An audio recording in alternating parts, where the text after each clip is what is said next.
Welcome back to the Hoops Temple podcast. Y'all know me, Nathan Schwartz. Aaron Schroeder. Good afternoon, guys. And joining us from New Zealand, Dylan Williamson. Good morning. We are here to discuss the most boring conference, as Dylan has put it in our pre-pod conversations, the Southeast. I was going to say we're absolutely radiating enthusiasm to talk about this wonderful division. Oh yeah, divisions, not conferences. I did some numbers, some number crunching. Gentlemen, I know we've been doing trivia. Do you guys want to guess who was the worst division last year by wins? The worst division by wins. Really quickly, am I lagging out like fucking crazy? During the intro, you guys were a little bit laggy. Okay, just because it's honestly really tripping me out looking at myself speak 2 seconds delayed. I'm having a really hard time. Hopefully it catches up. I think you're in time for us. At least for me, you're in time. You're in time now. Okay. Yeah. Let me look at the division. Let me think about the divisions are so tough. You have to think of what divisions there even are. Aaron. Yeah. I'm lobbing you a softball. What division are we talking about today? Is it the Southeast? Is it this one right here? Oh yeah. The teams in the Southeast combined to win 172 games last season, which is narrowly the worst, right behind the Southwest, who won 175 combined. I was ready for the Emmanuel Classe 102 cutter in the upper corner, but it was more like a slow hand softball pitch, and I wasn't ready for it. But it's a tough division. What team do you guys want to start off with? Who do you think is going to be the worst in the division? Dylan, I want to hear from you.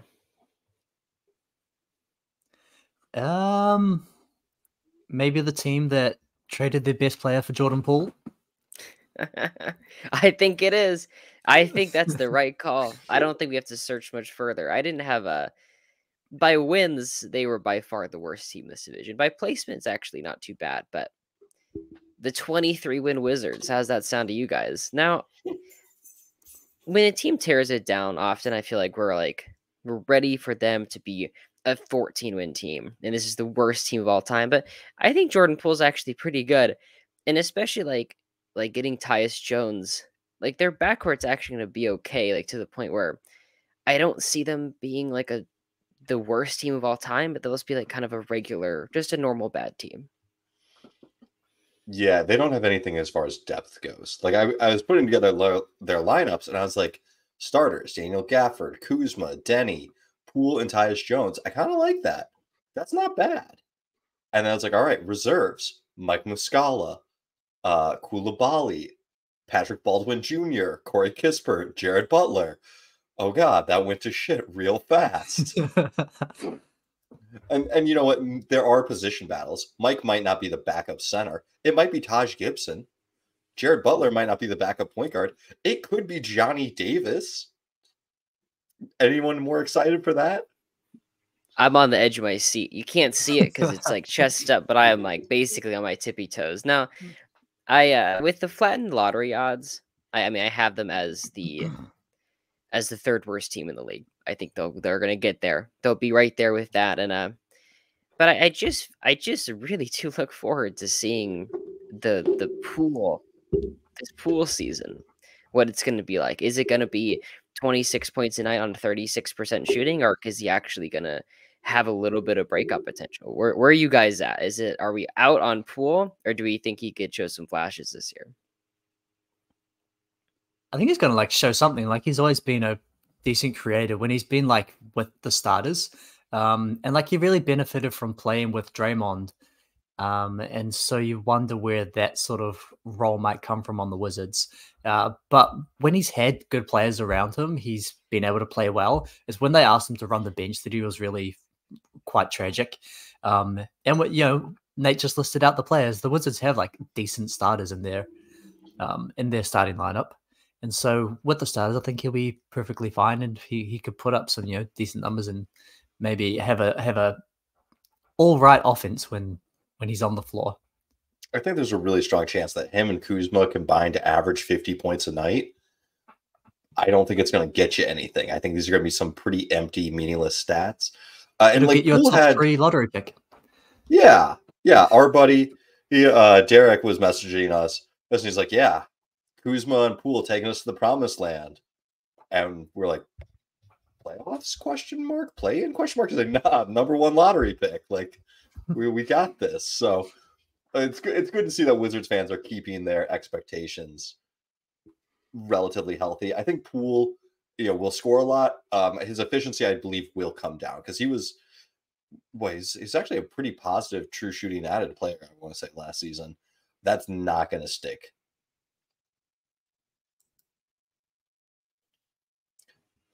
Do the Wizards have their pick this year? They do, right? They definitely do. Where they've gotten rid of it. I have no idea. Sorry, I think I was reading that they have a swap with. Okay, yeah. Sorry, my bad. I was like, oh my god, this is. I was freaking out for a second. That'd be a real disaster. That'd be a real disaster. If they didn't have their pick, they would have signed Dylan Brooks. That's true, and he would have gotten them 2 extra wins. But those are 2 important wins. I like Tyus. I'm kind of into Tyus Jones. Do you guys think he gets like 7, 8 assists per game this season? That's a big number, but yeah. So I was recently doing some research on Muggsy Bogues. And I know this is a weird place to go for Tyus Jones, but Muggsy was an awesome assist to turnover ratio guy. He's like 9.8 assists, 1.8 turnovers for 6 years. Wow. Like that's really good, right? And like that's kind of what Tyus Jones has done. But I think it's a lot easier to be a competent guard when you're not the main focus, when you're kind of the secondary guard, or like, hey, you're inserted into the starting lineup. I'm kind of interested to watch how Tyus Jones does now as the primary ball handler for a team who's in charge of setting up the offense and is going to be someone that the opposing team actually puts on their like stat sheet of like, all right, we have to watch out for this guy.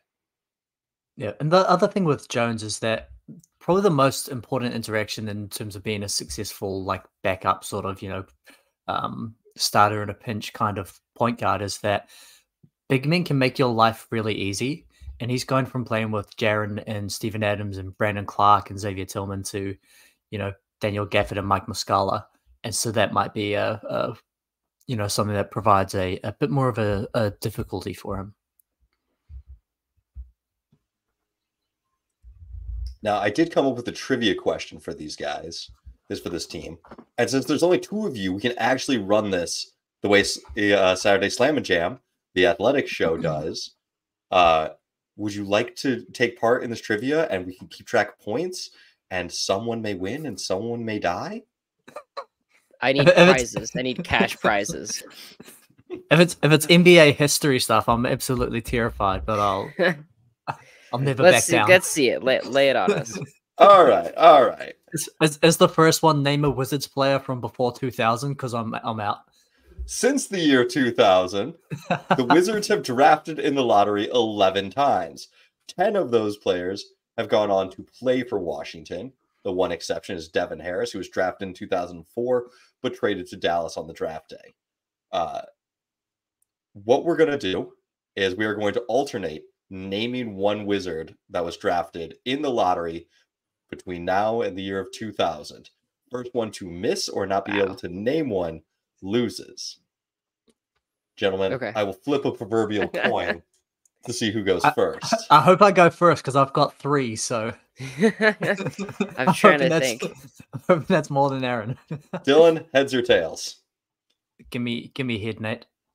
Tails never fails. Aaron, you're going first.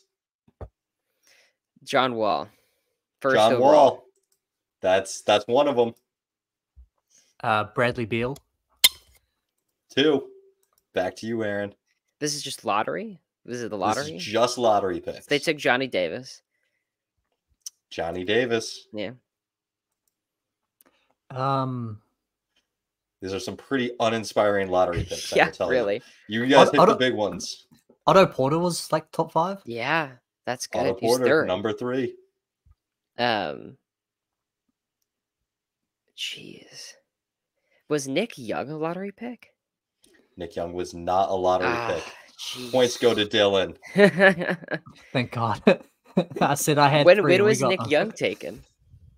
I think he was 18th, if memory serves. The other names available are Denny Avdia. I want to point out Jan Vesely. I should have thrown Jan Vesely out there. Jan Vesely, number 6 in 2011. God. Rui Hachimura, number 8. Jarvis Hayes, number 10. Jared Jeffries, number 10. And good old Kwame Brown, number 1. So if you wonder why the Wizards haven't been successful, because they can't draft they get for Martell shit. Webster? They might grabbed have Martell Webster. I think they traded for him. Let's see here. He was the number 6 pick for Portland. They traded for him later in his career. Okay. So, yeah, he was in year 7, 8 when he came to Washington. That's basically getting drafted. That's basically a draft day trade. Yeah, it's a draft. It's just they just weren't sure yet. They had to see the product on the court, and then they're like, okay. They had the ballot ready, the form all filled out. All right, so we're giving 2 points to Dylan for this round. How many wins are we taking for these guys? I believe, Aaron, you threw out the number of 23.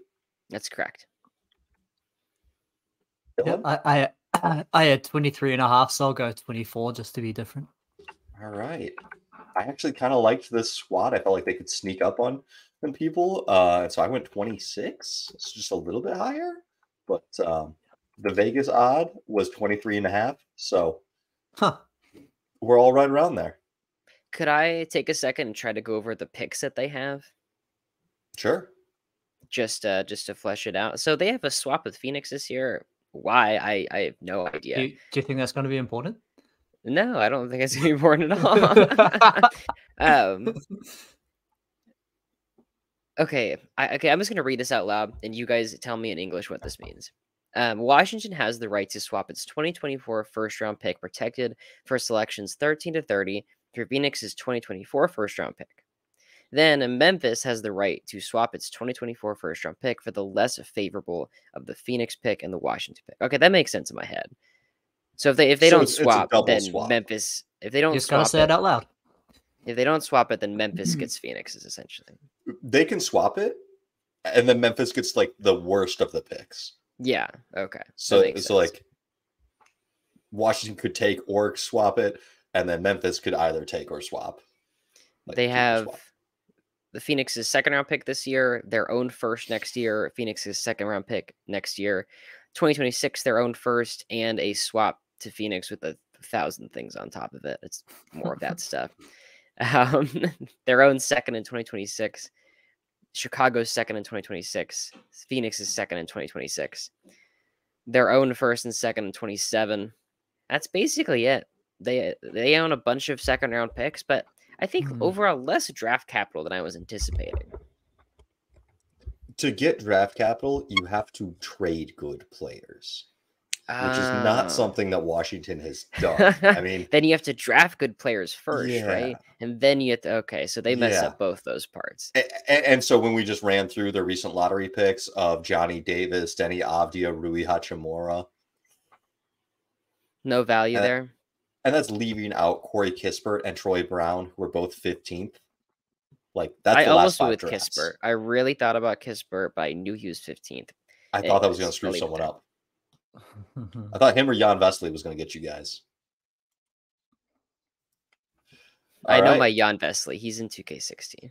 You've got your Jan Vesely stock. He's in there. I know who that is. Wait, what's the overall? I think he plays at the EuroLeague at the time, and so like they had the EuroLeague roster. So I'm like, hey, Jan Vesely's here. He's like a 67 overall in Europe. Gosh. Respect. All right. Well, then who are we saying is going to be the second worst team in the league? Or second worst team in the division. I mean, you're not exaggerating that much. It's a pretty bad division. Yeah. It's the Hornets. Any objections? Nope. That's what I went with too. And while we're in the trivia mood, this is my worst trivia question I've ever come up with. But it took me like 2 hours to think of something trivia worthy for the Hornets, and I finally just said, fuck it. We're going to go with Mark Williams is a very tall human. In the draft combine, Mark Williams has one of the tallest standing reach, with a standing reach of 9 feet and 9 inches. For comparison, Zach Edey was in last year's draft combine, where he was only able to reach 9 feet, 7.5 inches. In the last, since 2001, so last 22 years, we are looking at 7 players who have had a standing reach of over 9 feet, 5 inches. We're going to go back and forth and allowing you guys to guess the names on them. Since Aaron went first last time, Dylan can go first this time. I'm gonna struggle with a lot of these really big guys. I feel like weren't. Can I ask a question? Kind of It says, is this a draft combine or just the player in the NBA? This is the draft combine standing reach of only players who made it and played at least one game in the NBA. There was a couple other guys that showed up that did not have that had huge standing reaches, but they didn't play. Okay. Dylan, name me a tall person. I was gonna say Wimby, but I don't think he showed up for the draft, for the combine, or didn't do anything, did just interviews. So I'm gonna go with, I think is Rudy Gobert the he has the longest wingspan, so I feel like he must be up there. Rudy Gobert is up there with 9 feet 7 inches, so full 2 inches shorter than our boy Mark Williams. That's really impressive for Mark. That's some right? Hornet stock there. I think I'm 90% sure Taco Fall went to the draft combine, and he did indeed. Taco, 10 feet 2.5 inches. Dang. Flat foot, just standing, reaching over the rim. Back to you, Dylan. How about Thon McCurr? Thon McCurr, unfortunately, did not participate in the draft combine or had a shorter standing reach. I only wrote down the guys with 9.5. Are other names that would have been acceptable? Actually, let's see if Aaron can get this. Aaron? I don't know if I have anybody. To steal? Or to get the points? Roy Hibbert. Unfortunately, Roy Hibbert was not there. Our other names that would have been acceptable are Bol, Mo Bamba, JaVale McGee, Brendan Haywood, which I find surprising. Really? And then Palev Podatskin. I don't know. He didn't play that much. He played 60 games. But I was almost there on that one. I was thinking about it. I just couldn't. It's right on the tip of my tongue. The Mo Bamba one is disappointing. Because I remember that picture of him next to KG and his arms are on the floor. Yeah. And I'm like, dude, he's the best player of all time. He's going to shoot threes and block 4 shots per game. Someone has to take this guy. And dude can't play basketball. Yeah. Yeah. I was so high on Mo Bamba. It's look at all that size. And then he's apparently really smart and he's got ball skills. And it's how is this guy not an NBA player? And he got shit shuffled. That's true. He had a rap song. Yeah. I think I was 19 when he got drafted, so I was probably a little bit influenced by the rap song.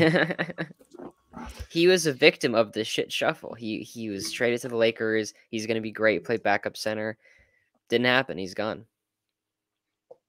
Yeah, I really don't know why these guys keep signing with the Lakers. It's never worked out well that I can think of. That's a good point. All these guys looking for a second chance, Cam Reddish kind of guys that go to the Lakers for some reason, and then they just end up out of the league, and it's why do you keep going there, man? It's not good. It's the last place you can make mistakes because you got to win games, man. Right now, and Cam Reddish is going to play a total of 100 minutes this season. I'm pretty sure he's already injured. That's good, man. It's probably better for him. He's really bad out there. I hope he's not seriously hurt. To be honest, but or to be fair, but to be that was a tough preseason debut. Okay, the Hornets. Where are we at? The Hornets. We're looking at a potential starting lineup of Mark Williams, Brandon Miller, Miles Bridges, Gordon Hayward, LaMelo Ball, with reserves of Nick Richards, PJ Washington, Cody Martin, James Bouknight, and Terry Rozier. all in all, not terrible. JT Thor also might be able to jump maybe all the way up to the starting lineup. But like, it's a lot of meh, but it could be decent and it is going to be fun. I don't like the fact that I enjoy Miles Bridges' game because like, dude beat his wife and kid, and like, not happy to have him back in the league. But him and LaMelo, prior to him missing the season and being suspended, were an entertaining up and down fast break team that I think could shock a few people. I think they are going to be a lot of fun to watch. They won 43 games in 2022. I feel like the league is I know it's only 2 years ago, but the league is in a better spot now. Like a LaMelo Bridges team isn't going to pull off that kind of wins, but they were a top 10 offense, and I don't think they're there quite yet. I had them at 31 wins, but getting Miles Bridges back is going to be pretty good after 27 pretty bad wins last year. I wrote down they lost to Dennis Smith, who's good on defense, Kelly Oubre, who questionable basketball abilities. And the third point I wrote though was they lost garbage. They lost a huge chunk of their roster that didn't really play all too much, so we'll have to see who fills that in. But if this team wins 45 games, like I'm honestly I wouldn't be surprised. Like it sounds crazy, but I think Brandon Miller is going to be a great shooter like day one. And Bridges and LaMelo have proven that they could win basketball games. But if this team gets through the entire season without doing something fucking insane, like that would be the biggest surprise of the year. Like there's going to be 20 games where it's like we don't know where LaMelo is. Like he's gone. Like he said he was flying into the Bermuda Triangle, and we like lost contact with him. Kai Jones like went off the rocker, and like he hasn't been seen in months. There's no way this season goes super smoothly. Do you think this is like the worst locker room in the league? Like the worst like locker room to be a part of? If you're trying to develop a successful prospect. It's Jailblazer shit, man. I was just trying to think about like who else might be like shitty to be around. And I'm like, I'm not sure that I want to be around Draymond and Chris Paul all the time. Like that could be a pretty rough locker room to be a young prospect in, just personality wise. You got Steph as well though. He's like the best teammate in the world. And Clay. Clay's got to be, you're learning though. You're learning good habits. Like imagine Draymond's yelling at you constantly, but like it's good stuff. Yeah. Like if you went to a good college, you learned the game right, you show up to the Hornets facility, you're like, what happened to the beautiful game I know and love? Like LaMelo's running every stoplight outside the arena every time he leaves the game. Have you guys seen those videos? No, does he seriously do that? Yeah, he pulls out in his Lambo or his whatever it is, and it's just without even like looking, he just pulls out without looking, hits the red light without looking every time. Yeah, the other thing about the Charlotte Hornets team that may hurt them is they trade away Mason Plumlee at the deadline, and he was actually a pretty useful piece for them defensively. I really like what Mark Williams can be, but it's a young center. He's a big, heavy body that's got a huge standing reach. He will be really good defensively, but I don't know if he's ready to be better than Mason Plumlee next season. And something that could really help Charlotte is, do you guys know how many games LaMelo Ball played last season? I think like 31. I mean, he rolled his ankle up, and then he came back and rolled it up again. 36. So, you got less than half of a season from LaMelo. Mark came on slow at 43. Gordon Hayward, can he still play a season? Who knows? But only got 50. So, like, they experienced a fair amount of health troubles last season. If they return to the mean, they should be a healthier team this year. Yeah. And that's like going to probably manifest best on offense, where like LaMelo has a lot of problems as a basketball player and as a citizen, but like he has been the driving engine behind really good offenses. Like Aaron mentioned, 21-22, they were a top 10 offense, and he was the driving force behind that. And so you'd expect some offensive improvement from this team. I ended up going with 35 wins because I do feel like last year with all the health concerns for LaMelo, all the injuries, they fell farther than they should have. So you've got LaMelo healthy this year. You got Miles Bridges back, whether we want him to be here or not. And then Brandon Miller. I do think that is going to be more of a positive steps for them. So 35 was my answer. Dylan, where'd you put him? I went 33. Like offensive improvement, defense right about the same. Just quickly, because we didn't really talk about him on the court, I feel like Miles Bridges, as people maybe need to temper their expectations on this guy, like just from an on-court perspective, like he hasn't played basketball in over a year. He's not going to come back in and be 2021 Miles Bridges right away. And even that season was, huge improvement. There's a chance that was an outlier season even if he, had have continued with his career. And so, yeah, I'm not predicting big offense yet. 33 wins. Okay. I feel better about Nate's prediction. I think I went a little too low, but I had to look to see who I need to take wins from. Another thing on Bridges, not that he shouldn't be playing, like in terms of talent, but if there's a coach that doesn't play younger players because they're knuckleheads or just not ready, it's Clifford. Like Steve Clifford doesn't give a fuck. He'll play, like he'll sign veterans off the stream like you're playing. Sorry guys, minutes to be earned, I guess. Bring back Rose and Taj and keep the young guys. What do you guys think about Ty Jones? You think he's going to start Frankie Smokes? Dude, if he played hard in training camp, like he totally would. Yeah, that's the other thing is they do have a lot of good young players. Like if it's clear that they're not going to be competitive, I'd really like it if the coach just said, "All right, Gordon, sorry, we're shutting you down. We're going to give Frankie or he might shut himself down." Yeah, JT Thor, if we get him a lot more run, that could be really good. He's got just tons of athleticism. Nick Smith probably needs to play. Like they're just going to draft the dude and have him ride the bench the entire season. And we haven't even said yes, anything they about would. Brandon Miller. They would do that. I mentioned Miller being a good shooter day one. Oh, it's positive. Yeah. I don't know. I think they're going to be an interesting team. Probably a fun league pass team that makes no impact on the season. I don't see them making it above the 9 seed, really, when it all shakes out, but that's okay.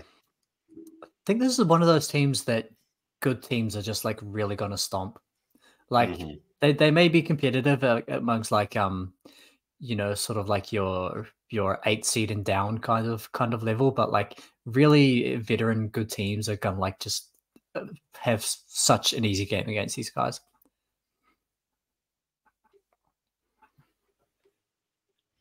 Yeah. All right. So we ended with a 31, 33, 35 win splits on these guys. Do you want to know what the Vegas over-under was? I'm guessing it's 33. 30.5. Ooh. Wow. So okay, maybe we're all too high. That's definitely a possibility, but yeah, I think that's way too low. That's I really like the I over thought on I these was guys. low, and I'm predicting like a nuclear disaster, like someone to go AWOL for a month, like one of their key players. Like, does Vegas have that factored in? They're like, yeah, no, Miles Bridges is going to disappear, or something serious is going to happen. But okay, well, Gordon Hayward's going to be called to the January 6th inquiry. He'll pay for his crimes. All right. This is where I think it gets really interesting, because I actually put Miami as the middle team in this conference or division for next season. Wow. Who do you guys have next? I still had Orlando. It's very close. I had Orlando as the 9 seed, the Heat is the 8 seed, but to predict that swap is pretty massive. Do you guys, where are you at, Don? Are we talking about the Magic or the Heat first? I had the Magic, but not by much. Like the Heat were pretty bad last season, and then they got worse. So, like, not liking their predicting them as being a real team. And there's more that can go wrong for the Heat than maybe for the Magic. You know, the Magic's upside is higher than what the Heat's downside is. So I could see it. Nate, why don't you make the case as the big believer in the Orlando Magic that me and Aaron still think are going to be worse than a team whose sixth man is Thomas Bryant. I mean, I don't think that I have a very strong case for Orlando. I think I just more of an anti-Miami case. But to help me make my Orlando case, let's do our trivia question for the Orlando Magic. Same sort of style as the last two. Last season, Paolo Banchero averaged 20 points per game as a rookie. In the last 20 years, so going back to the 2003 draft, there have been 8 rookies to average 20 or more points per game. We're going to take turns alternating to see who can name them. I believe Dylan went first last time. So Aaron, how many did you say? 8. 8 rookies in the last 20 years? 8 rookies in the last 20 years. All household names, or at least your household names. Okay, I'm up first. You're up first. I'm going to go Kevin Durant. Kevin Durant is on the list. Does LeBron count in the last 20 years? He does count in the last 20 years. Okay. Give me 25 and 5 LeBron. There we go. Rookie season, 20.9. Saying 25 and 5 is a big clue to Aaron. That's true. There's a notorious 25 and 5 guy. I don't know if he actually got to the 20-point mark. I'll have to think about that one. I'm gonna say Zion. Zion is also there. How about balls in your court? Second season Joel Embiid? Joel Embiid. Technically his second season, but it is his rookie year, and that is what I looked at. Oh man. You know, I think got like 20.4 points. Donovan Mitchell? Donovan Mitchell. Yes, sir. Nice. How about second season Blake Griffin? Second season Blake Griffin. I said he was going to be, household names, at least in your household. How many more do we have? You still have 3 more names. Okay. 3 more names. Man, that's tough.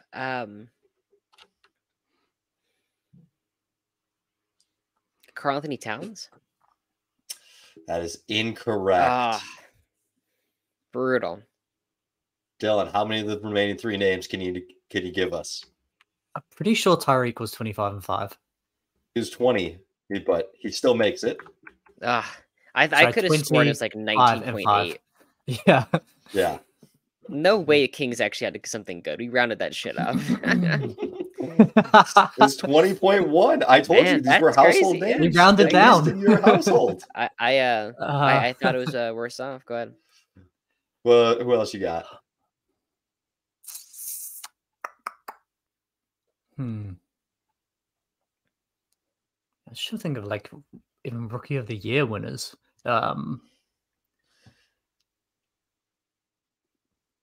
Derrick Rose. He did not get it. He was kind of a lower scorer. Our 2 remaining names were Carmelo Anthony and Luka Doncic. Well, we did pretty good. I'm proud of us. Solid. Okay. And now Carmelo would have been Carmelo would have been a tough one because you're sort of going through the draft classes. That's true. It was the only draft class with 2 guys, or only rookie year with 2 guys. Draft classes might, I don't know, because Griffin, I don't remember. Yeah. But yeah. Okay, I think Dylan's won all 3 of our trivias. No, you got him 1, so it's 4-2. Yeah, okay, it's closer. But yeah, this Orlando Magic team, I think pure luck. I think the potential breakout for Paolo or just continued rise. I mean, that was the list of 20 points per game scorers, and basically all of them, Tyreek Evans aside, so 7 out of 8, have been really good basketball players when they're on the court. Zion being the one exception because he's never on the court. And so, odds are good that Paolo is going to be really good. Franz looks like he could take this step up to all-stardom. Gary Harris and Wendell Carter are just solid core players. There's that, you're going to be fine. They're going to be good in rotation. And then I think Markel the point Fultz guard, too, you can count into that.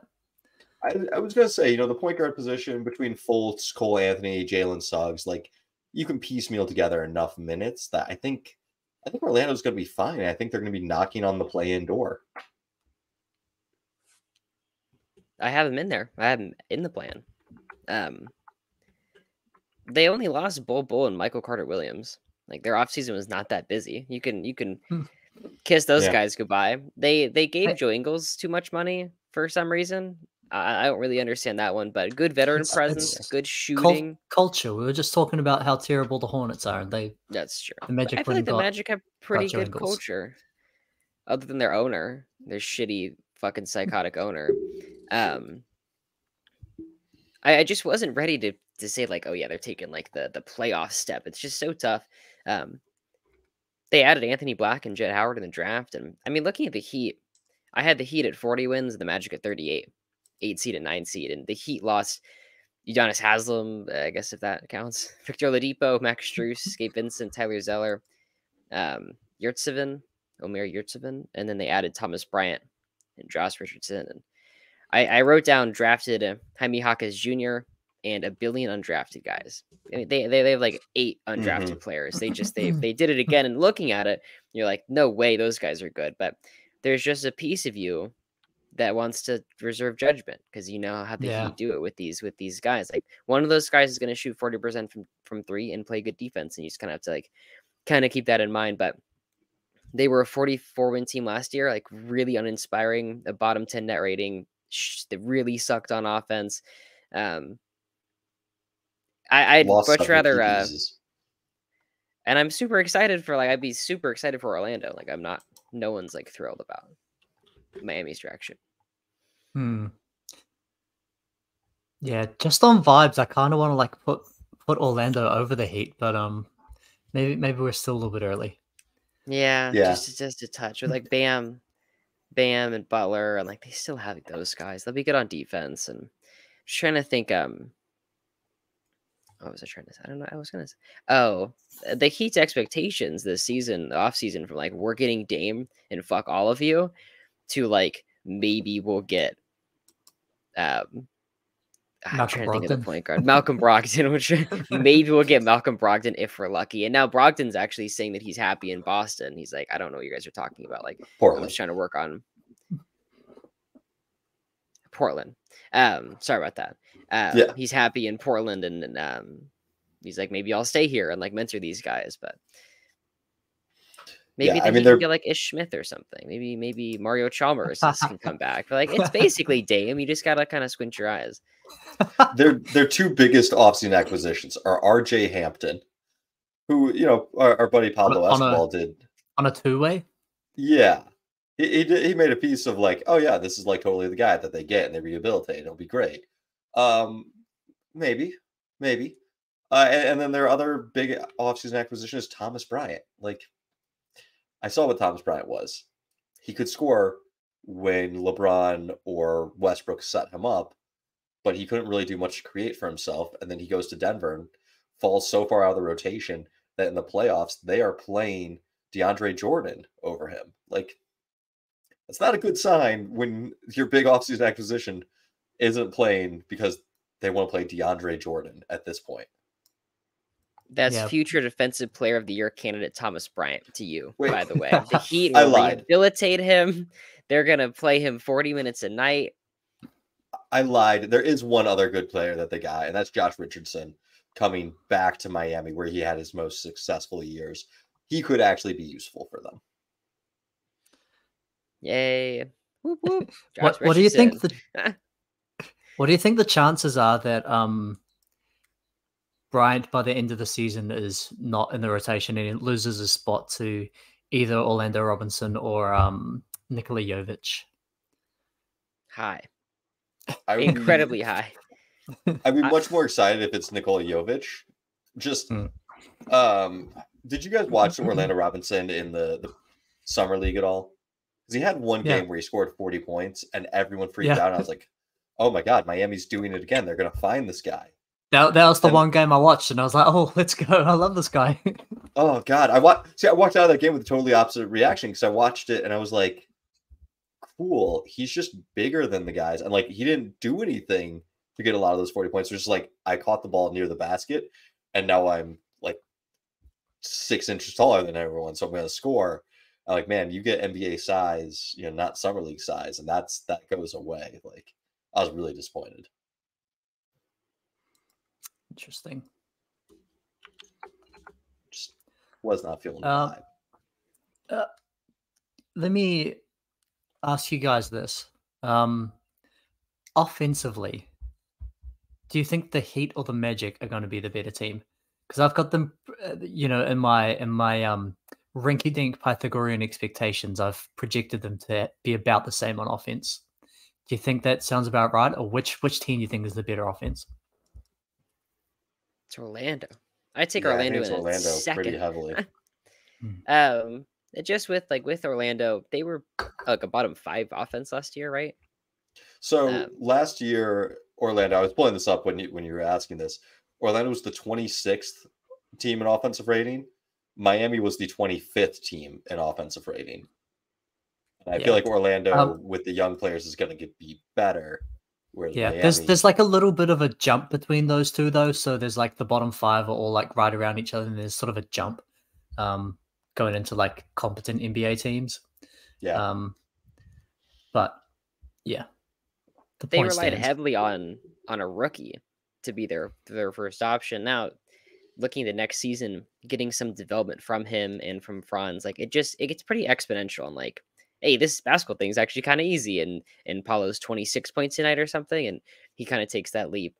The sophomore slump frightens me just a bit, but I had him 4 wins better than last year. I had a question for you guys on Basketball Reference. For their roster this year, how many players have the distinction of guard and just guard, not guard forward, just guard? Okay. Basketball Reference is crazy right now. I don't know if you've looked at like the 2024 rosters, but they are not putting small forward, shooting guard, and like I was trying to remember the name of Taylor Hendricks during our fantasy basketball draft. I pulled up Utah's roster and they have him listed as a guard. And like, this is a 6'9" power forward. So I don't I'm throwing that out there. Do not trust anything on Basketball Reference at the moment. They're ramping up. They're trying to get everyone into season ready, but like, let me see. Basketball Reference is still in training camp. Yeah. Yeah. Taylor Hendricks. Now they did have him as a 6'9" guard. Okay. Well, I'll read you these names and tell me when it's like that guy's not a guard. Cole Anthony, Markelle Fultz, Jalen Suggs, Gary Harris, Jet Howard? ? Gary Harris is probably more of a 3. Gary Harris is 6'4". Yeah, he's small, but he's small, but he's pretty strong. Like he's stronger than he is fast. But yeah. I'm pretty sure Jet Howard is not a guard. Anthony Black, kind of a bigger guard. He's a guard. And he's a guard. He's the Michael Carter Williams replacement. Yeah, Brandon Williams, Trevlin Queen, Mac McClung. It's a lot of guards. Just saying, it's a lot of guards, and their center rotation is Wendell Carter, who's good, and Goga Badidze, who's not good. They still have they still got Mo Wagner. Yeah.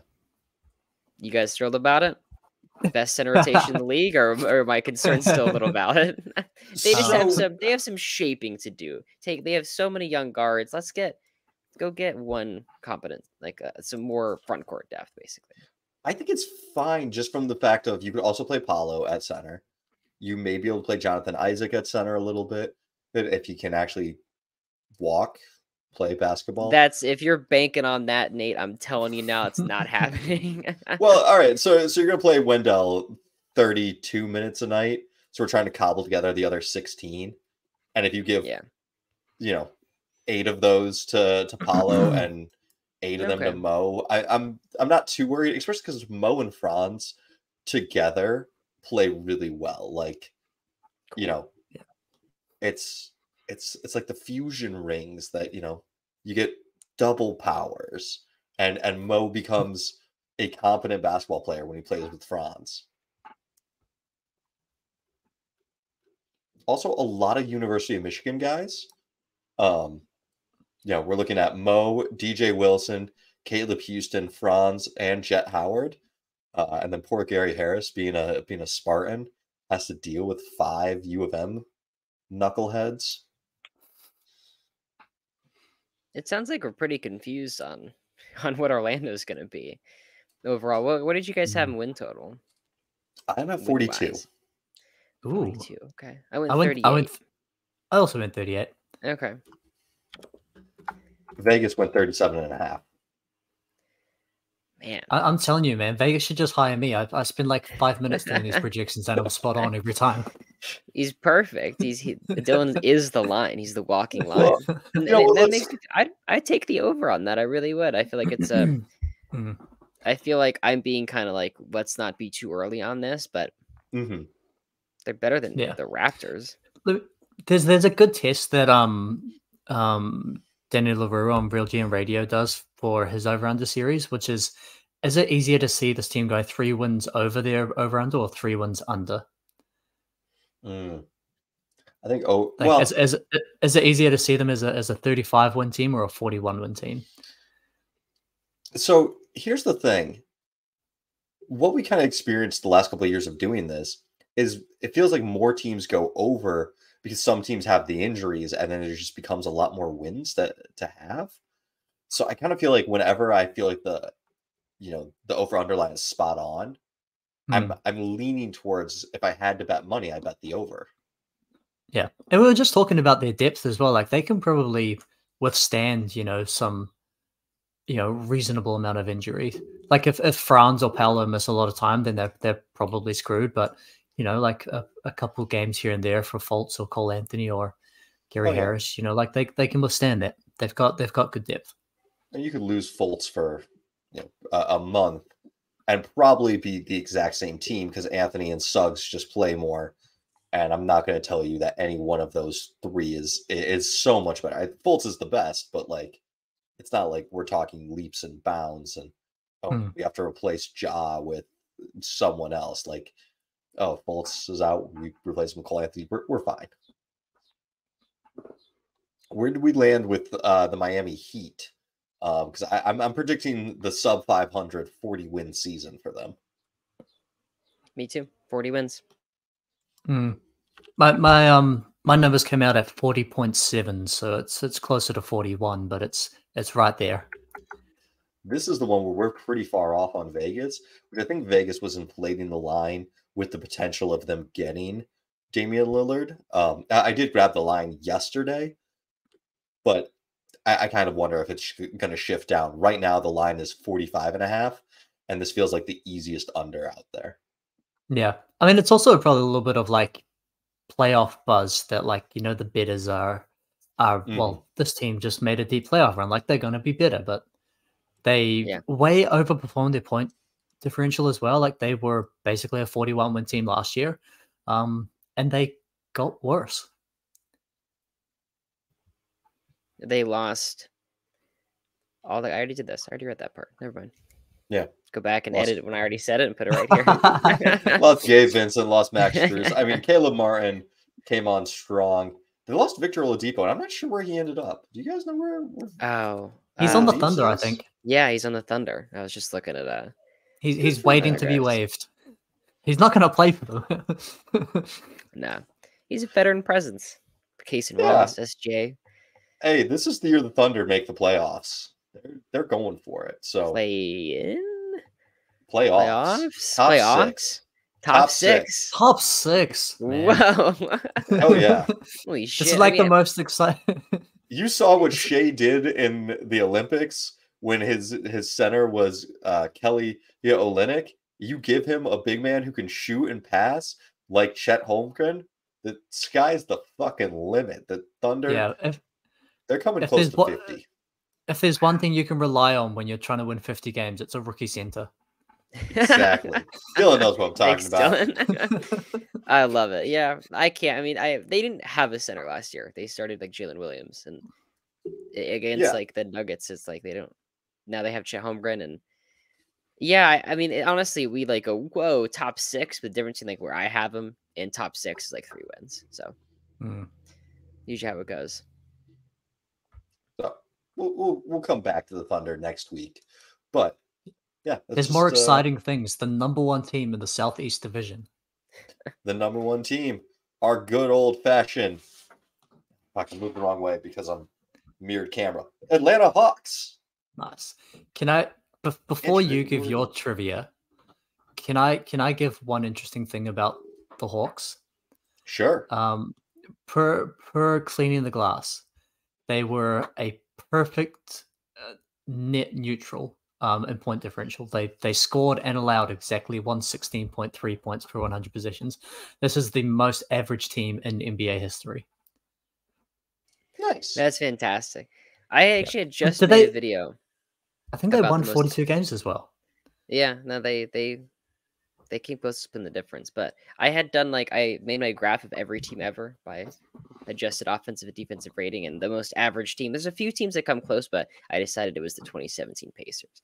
But a lot of people in the comments said the 2023 Hawks, but they're they were good 41 on and 41 and had a 0 net rating. Yeah. The Hawks were good on offense and bad on defense, and so they were interesting. Where the Pacers were literally completely average on offense. You prefer and defense. 15th on offense. Yeah, and I had to make my decision, but yeah. So we anticipate the Hawks getting better. We do. But Nate, what's your trivia? So you guys might have noticed that I didn't do a Heat trivia question. The Heat didn't have any interesting trivia. I thought of one with Jimmy Butler declared the Heats to be deeper than last year's team. Blah blah blah. It's not a very good question, but I came up with 2 Atlanta Hawks ones, and I'm excited for this because it's a slightly different format. So first one is Trae Young was second in assists per game last season with 10.2 assists, but he was also first in turnovers per game with 4.1. Taking the top 30 players in assists, where does Trae Young sit in assist to turnover ratio? Dylan gets to set the line. Aaron, you get to guess over or under. So this is just last season? Okay. Just last season and just out of the top 30 players. So Dylan, for instance, you could say, I think that he was the 5th in there. And Dylan could either guess over, being 1 through 4, or under, being 6 through. With 1 being the highest assist to... Yes, 1 being the best assist to turnover. Gotcha. So 10 assists, 1 turnover. And this is of people who have so top 30 in assists. Where does Trae Young rank in terms of turnovers to assist ratio? I got it. I'm here. Yep. I'm here. Yep. Set the line, Dylan. Slightly more complex question, but man, Nate kind of threw me by saying 5th. I feel like it's nowhere near that. I was very intentionally just throwing out a random number. Yes, I was very intentionally trying to throw you with that number and be like, I'm gonna,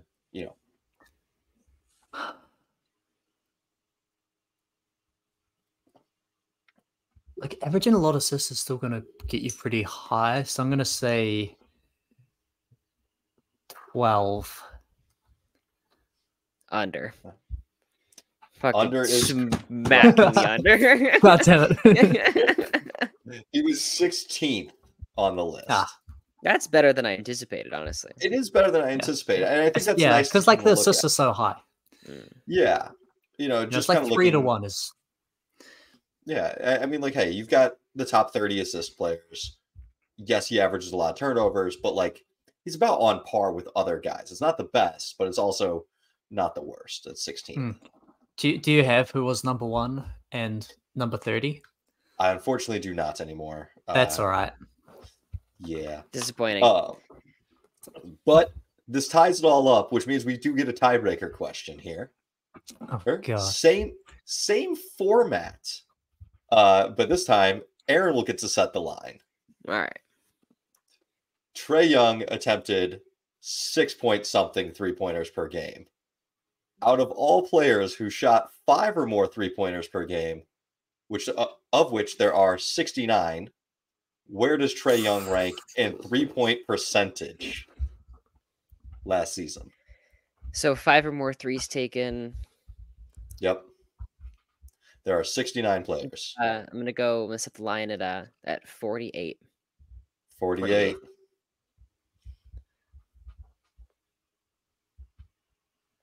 Dylan, this could be sweet victory or agonizing. Am I allowed a hint by knowing what 3-point percentage he shot? No, you are No, not. fuck yeah. No. Fuck Okay. that. This is 5 3-pointers per game, not per 36. By per game numbers. Yep. So anybody that shot over 5 a game, that doesn't actually change its percentages per 36 or not. I'm gonna take the under because I feel like you got to be a pretty good shooter to be allowed to shoot 5 3-pointers a game. You do have to be a pretty good shooter to shoot 5 a game, of which Trae Young was decidedly not one of. He is the 61st out of 69 by percentage. Went He way shot too high. 33.5%. Yeah. I know what I was thinking. I knew he shot like 32%. I just figured it wasn't that bad. Yeah. No, it's like the Graham. Was it Devontae Graham or Devin Graham? The one that's now in San Antonio? Who that, Yeah, like, Devontae Graham. Devontae Graham. When he went to the Pelicans, we were like, sharpshooter, sniper. And I'm like, he's like the 100th best 3-point shooter by percentage. Like, Yeah. Trae Young he takes a lot of deep threes. Like he definitely spaces the floor and keeps offenses on their toes. But in terms of like actually just being a knockdown shooter, he really isn't one of them. No. High degree of difficulty on the shots, but yeah. No, for also sure. limited spacing. Like the rest of the team was not good. He's closer to De'Aaron Fox than Steph Curry in terms of like 3-point ability. Just like the last one. Now I want to know who was last in that list.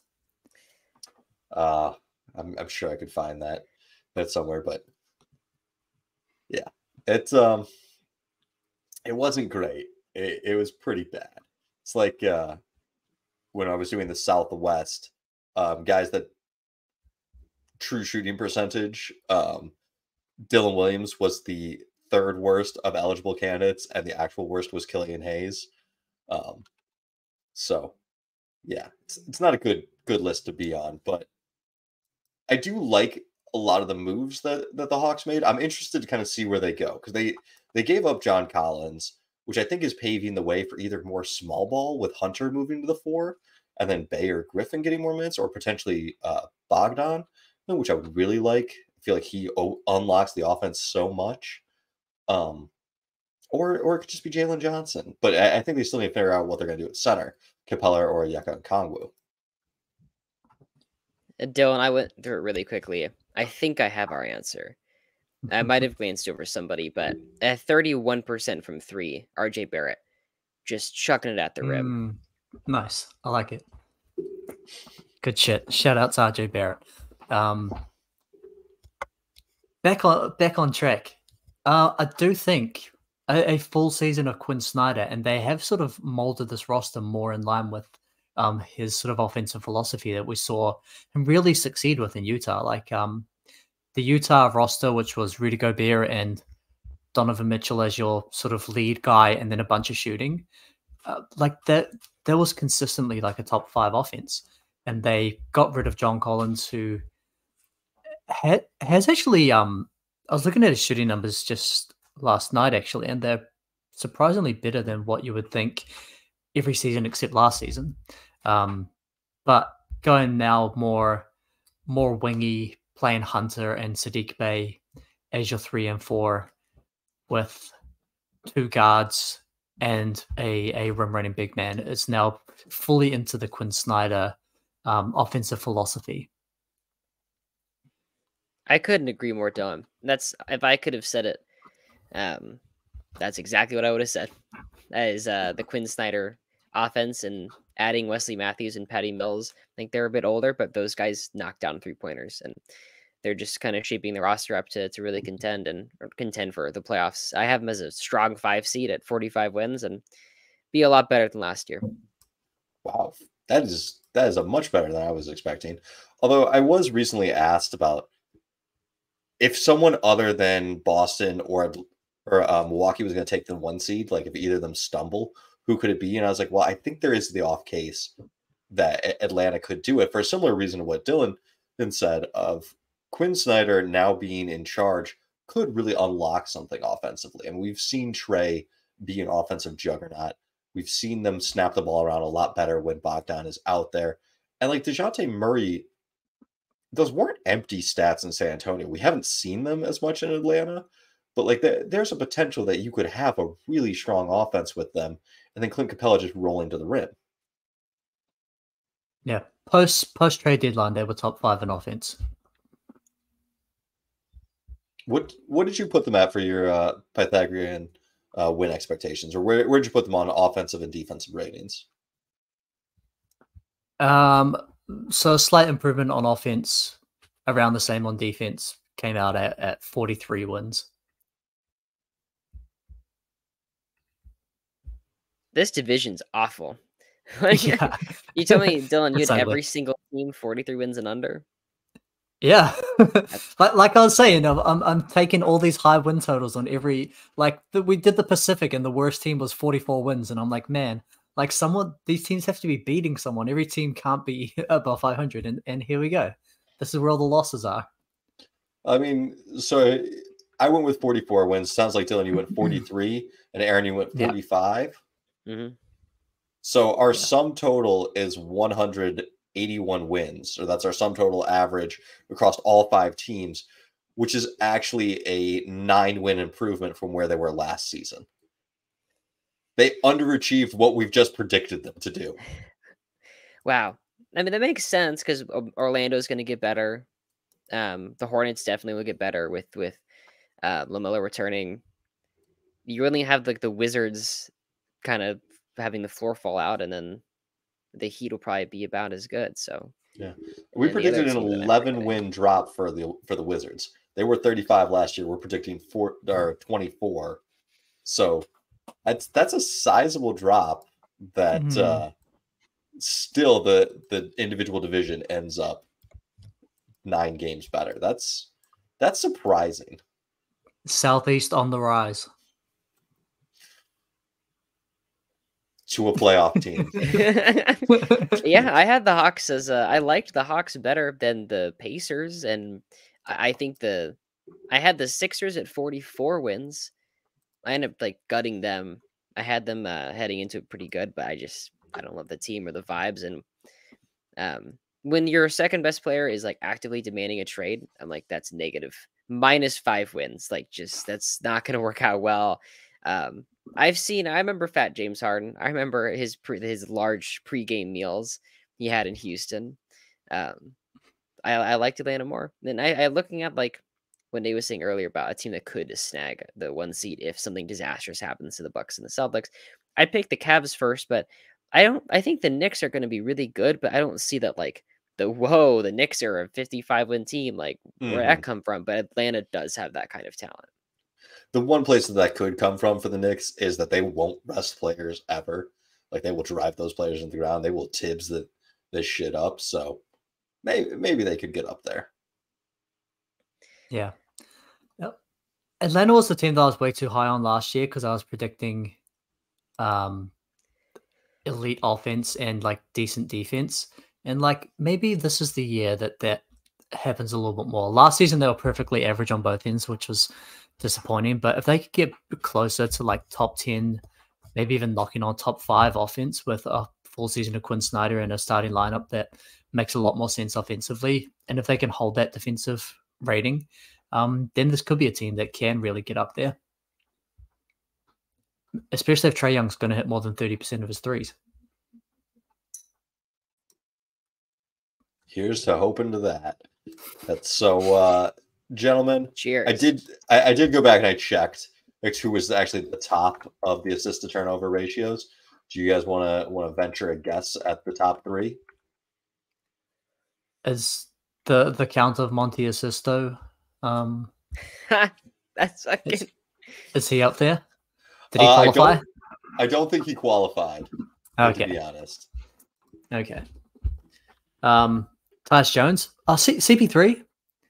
CP3 he never turns 1. it over. Trey Jones, actually, number 3. Yeah, that's what Dylan meant. He said Trey. Yeah. For the record, though, count of Monty assists to turnover ratio would be number 1. I just pulled him up to check. He was guy number 32 in assists to in total assists. Right, so he'll be number 1 this year. He was 5.3 Monte assists to 1 turnover, which beats out which beats out Chris Paul. Who are we talking about? The Counts of is it Monte Morris? Monte Morris, yeah. Monte Morris. That's the greatest. I've never heard that nickname before. It's better when it's typed out because you write like Okay. assist, Yeah. turnover ratio. Yeah. Dasho. Yeah. Oh Yeah. wow. It's Oh on my his God, basketball that's reference that's page. like the greatest nickname ever. Really? It is, right? Yeah. Holy shit. Monte Morris. Yeah. The So, Count of Monte is that's insane. That's like the basketball Hall of Fame name. Like put like Yeah. the Count of Monte assisted turn. Okay, wow, man. Other notable names out there are Spencer Dinwiddie at number 4, Fred VanVleet at number 5. Who's worst? Who's the worst? Giannis Antetokounmpo. Wow. Yeah, I feel like it's a little bit different just because he has the ball all the goddamn time. Yeah. Second worst Yeah, is like- Kevin Porter Jr. Good, fuck him. Oh. Isn't Giannis Won't have like to worry Giannis is about the him this year. highest? Giannis has the highest usage rate in the league last year, like second or something. Like it wasn't like for a lot of those guys, it's I'm playmaking, but Giannis is like trying to score the ball constantly, and he picks up like 3 charges a game, so that those are turnovers. Yeah, like there are different ways that turnovers can come, and that's why like Oh, Dylan, you muted Dylan's yourself. muted. It's like still muted. mid-sentence. Dang, took yourself out there. Yeah, just so angry at stats and how they work. So a lot of people pick on high scorers for having bad assist to turnover ratios, but there are different ways that turnovers can happen. They can come from passing the ball, they can come from playmaking, but having the ball and scoring the ball also leads to turnovers. You get stripped, you make charges. Yeah. This is part of my anti-Reggie Miller case. So all what he does is run around, catch and shoot, and he only gets the ball when he's open, when he comes off those screens. I mean, 90% of the time. It's not like, hey, let's give it to him in the mid post and let him go to work. But so if he gets it, he's open, so it's an easier shot. Also, he gets it and he shoots it, so he doesn't have to do ball handling, doesn't have to play making, doesn't have to do passing. That's why he has really low turnovers. And that's why all of Ben Taylor's models make him look like he's a fucking god, when we all know that he's like a good player. Reel it back in, Nate. Reel it back in. It's okay. It's okay, dude. It's all right. We'll save that for the Central Division. But gentlemen, sure. Any final thoughts on Southeast? No. I've given it my all. I poured my heart and soul into the Southeast Division. I'll watch them. I'll root for them. I just took Paulo second in my my second pick in my dynasty league, so I have Paulo Banchero stock. Yeah, and I'm offering you De'Aaron Fox for him and some filler. You wanted him and Şengün. Go fuck yourself. I'm not doing that. Him and some filler, you know. That's I'll put in Vezenkov. Yeah, you can have Vezenkov. I have too many point guards. I have like 5 of them. Good thing Vezenkov is in the point guard. Can't do it. Were there any divisions that their entire division missed the playoffs last year? No. What percentage chance do you think that this entire division misses the post-play-in playoffs? That's a good question. Because I have all but one of them in the play-in, or play-in or worse. I think just by virtue of all of them making the play-in, like what we did, there's a good chance that Miami's there, Orlando's there, and it wouldn't entirely shock me if Charlotte's the back half of that play-in. Like at that point, one of them has to make it. I think it's very hard. You know, just let's also just kind of look at the other teams that will probably not be in there. I would say I like Chicago. Well, exactly. All right. Fine. Fair point. Fair point. Maybe. I'd say the only issue is that if there's a chance that all 4 of them are the 7, 8, 9, and 10 seed. Yeah. And so someone's got to make it in. Yeah. No, that's fair. They're going to be playing each other in the play-in to guarantee Yeah. a Southeast Division representative. Ooh, it's gonna be a brutal division to watch, boys. But let's Yeah. plug our stuff. Maybe least watchable division. Yeah. All right, Aaron, where can the people find you? Possible Chairs on TikTok and this podcast most of the time. Dylan, where can the people find you? On this podcast most of the time. And you can find me here, Hoops Temple Pod. Also, hoopstemple@gmail.com. We would love to hear from you. We've gotten some great emails from listeners recently. I'm now speaking at a college engagement in a couple of months. Don't know that I told you guys that, but yeah, college reached out to me. So, Wow. boom. What? Email Tell us us about that. You want to tell the viewers what you're up to? Sounds like there's a basketball fan club at a Ohio university that was very interested in the Matrix and just kind of player modeling stuff. And so they invited me to come speak to them before the Blazers Cavs game November 30th. So Wow, I'm speaking with a bunch of college students, and I'm excited about it. that's very Respect. I'm gonna hyperbolize this situation and say that Nate is getting an honorary doctorate that's from true. the That's University of basically an honorary what's doctorate happening. in data analysis. Mhm. Yeah. I would accept it, but it's from Ohio. So I can't. Otherwise, I would. You just lost your invite, Nate. What are you doing? Oh no! The guy told me that he was in Ohio, and I was like, I don't know if I could speak to this. But Michigan stuff. It's a smaller college in Ohio. It is not the Ohio State University. So We're still very we're proud. okay. Right, so Nate's getting an honorary doctorate from the Ohio State University. Got it. That's where we've landed. All right. Enjoy your week. Email us hoopstemple@gmail.com. We love to speak with you guys.